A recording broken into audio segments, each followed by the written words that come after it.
It's time for City Beat, your source for all the latest news on the city of Thompson, only on 610 CHTM. Hello and welcome to City Beat. My name is Jaret Schneider, and joining me today is City Manager Gary Ceppetelli. Good morning, City Manager. Good morning. Pleasure to be here. I'll give you the first minute to kick off the show with anything that's been happening over the past week. Sure. I guess first off, obviously sort of to report a bit on the sort of the cleanup day that happened last Saturday. Very successful cleanup day. I believe that we had over 800 bags of garbage collected by various individuals and groups and whatnot. So, I think it's a huge start for us as to clean up in our spring strategy.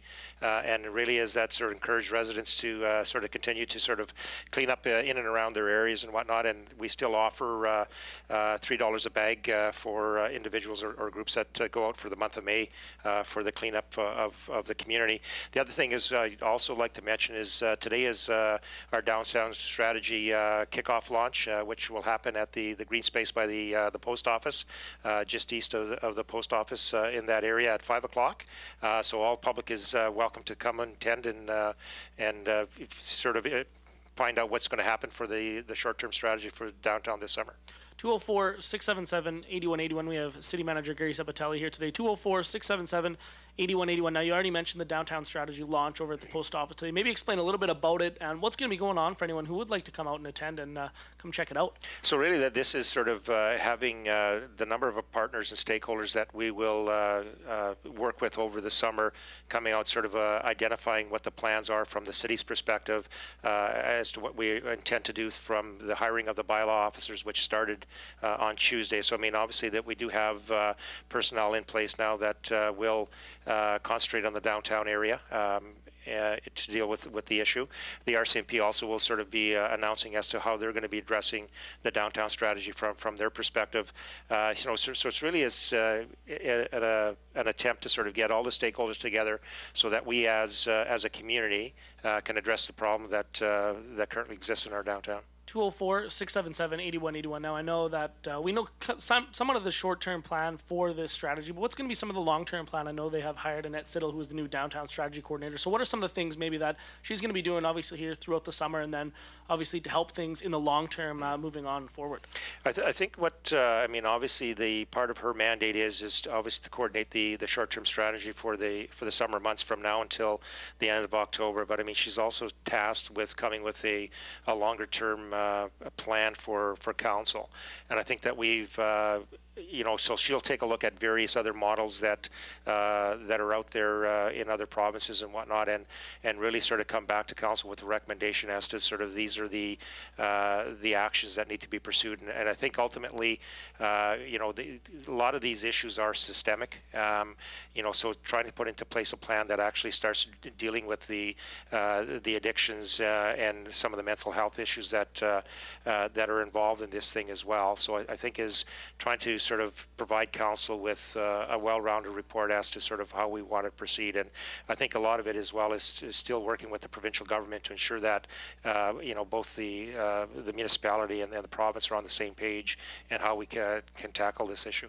204-677-8181. Now, I know we're in the month of the cleanup now, the spring cleanup now. I know some of the other things that I've noticed and some other people have noticed as well is that some of the bigger garbage bins, some of the birds have been in and out of them. I know, especially down my street anyway, that some of the garbage bins, they're not so much left open, but the birds are getting at them and they're kind of spreading stuff around and kind of making a bit of a mess. So just what are some of the things that maybe the city can do to help with that or help clean up that? Or what are some of the other things that maybe we can look forward to in the future with cleaning some of that up and making that look a little bit nicer? And for the most part, I think that when the city introduced the waste bins and the recycle bins, is the garbage that used to get sort of spread around by the bird population was fairly substantial, and it primarily has been eliminated as part of that.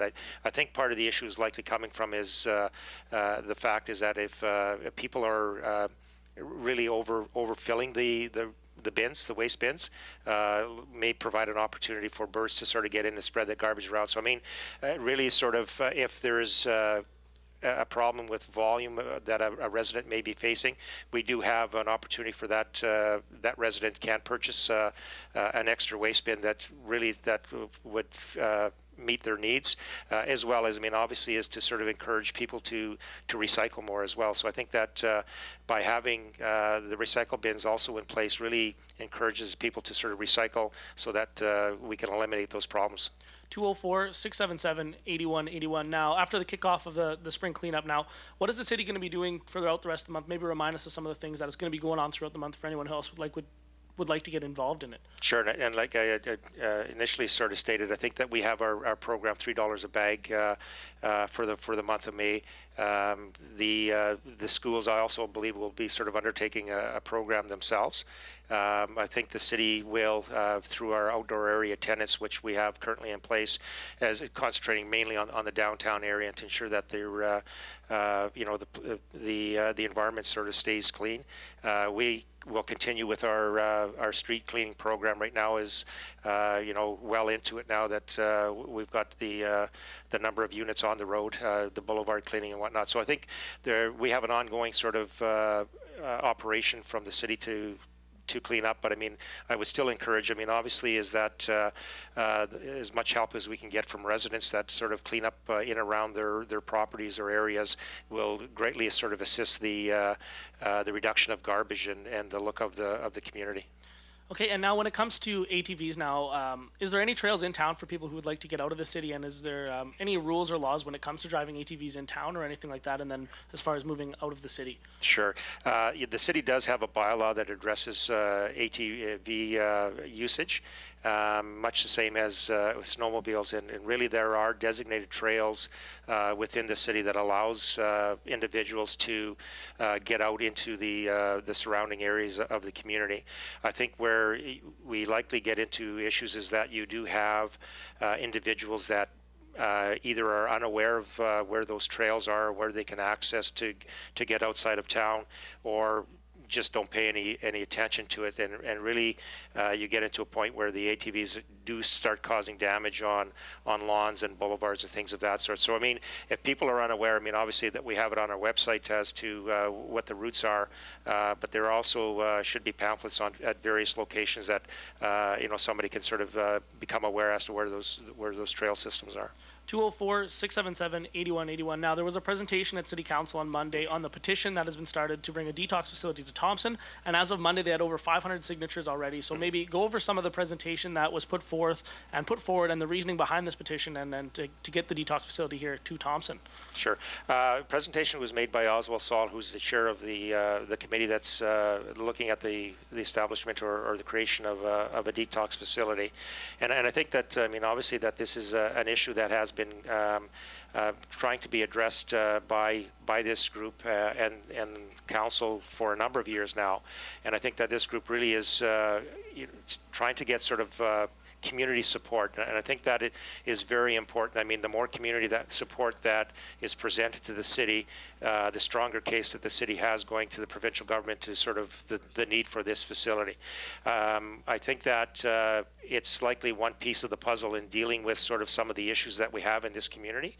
It's not going to be the magic bullet or silver bullet that addresses or corrects some of the issues.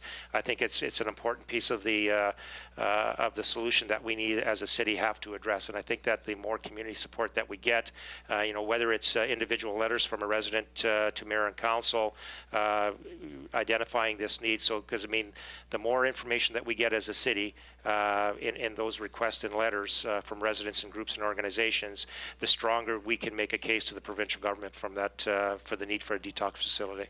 204-677-8181. Now, you mentioned the petition, obviously, that's moving forward, some of the letters. How would Thompson benefit from this, and what are some of the ways that, obviously, we're hoping to move this thing in? And is there any plans or anything? I know it's a little bit far of a ways off as it's coming from the provincial government, but what other plans are going to come along with this here in the future? Well, I mean, I think that at one point the provincial government was looking at establishing, building a facility, which unfortunately didn't make it through their Treasury Board process. I think, I mean, really that the need is that there is no facility that will allow for detox. I mean, the Addiction Foundation of Manitoba, really through their program, are likely having individuals admitted to it that haven't gone through that detox component. So I think that really that there is a need to sort of offer that service, which is lacking in Thompson, and which will handle, I mean, obviously residents from northern Manitoba.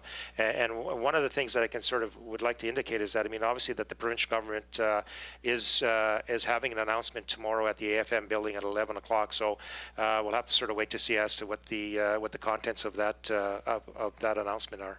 204-677-8181. Now, it is the first weekend of camping for, I know, a lot of campgrounds and parks around the province. Do you know any of the events or anything that might be going on with the parks this weekend, or even moving forward into the summer, any other things that might be going on here throughout or even into the city as far as the long weekend goes? Well, I mean, from the long weekend, I mean, what we have in regards to the provincial park at Paint Lake is, my understanding is that the campgrounds will be open. The unfortunate thing is we're a little late in our year in regards to the ice melting off the lake, so I think that may hamper some of the things in regards to the city. I think that obviously as we continue with our summer program in regards to sort of concerts in park and things of that sort.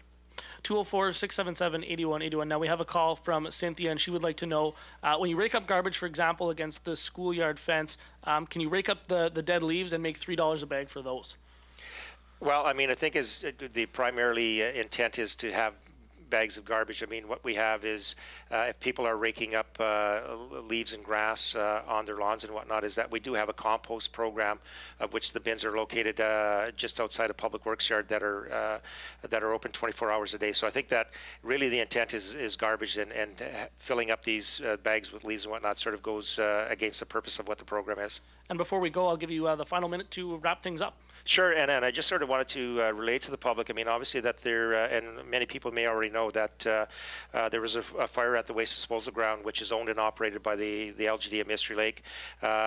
Presently, I mean, obviously the waste disposal ground is closed to the public until Tuesday, May the 21st. This weekend was supposed to have been the free weekend for residents to be able to drop off garbage there. That has been moved to next Saturday, May the 25th. So, and which will start sort of their summer Saturday openings, so Saturday the 25th was really be a free day for residents who are actually bringing out materials to the waste disposal ground.